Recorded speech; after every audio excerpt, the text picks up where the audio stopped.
السلام عليكم. السلام ورحمة الله بخير. كابتن جامسوني أحوالك باسط تندرسيت أخبارت وارد باشا ساڵن زەکەت بردەوە چالنجەکەم بردەوە بەس دەمێ پرسیاریەوە بکەم بۆ گۆڕیت واللهی ئێستا باسکەین باس بۆ گۆڕ ئەرەوەڵە طبعا بەتاکید ئەو مناڵە لە حاڵەتێکی خراپدایە و وەختەکەی زۆر سەغڵەتە بۆەوەی بنە دەرەوەی وڵات بۆیە منشە و شتم هەڵبژارد کە هاوکاری بین بتوانین بە هەر شێوەیەک بێ هاوکاری ئەو منداڵە بکەین.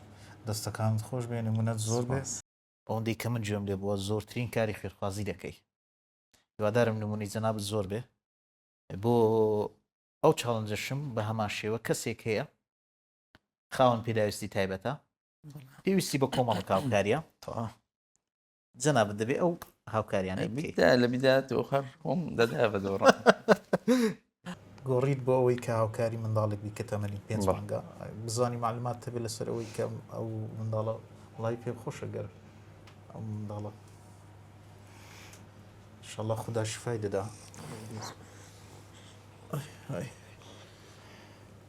طبعا بۆ دڵی کونە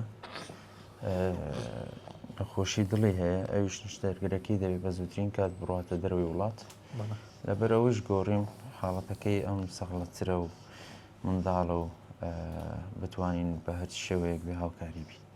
دەستەکان خۆش بێ بڕیار داوە کە چۆن هاوکاریان بیت وڵای ئەوەی لە توانای من بێ بۆیان دەکەم.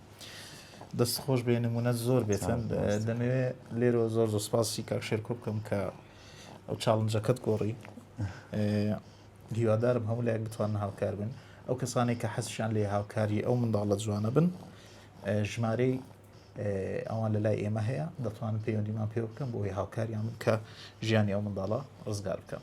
ئینشاءالله کاکشێرکۆ دووبارە دەست خۆش بێ زۆر سوپاس دەکەم. ئازێت کێشە زێت نییە ئەرپی سەرشانمانەوە ئینشاءالله یەکەم خوددا و ئینشاءالله کە سوکاری و ئێمە هەمومان بتوانین لەو نەخۆشە ڕزگاریکە.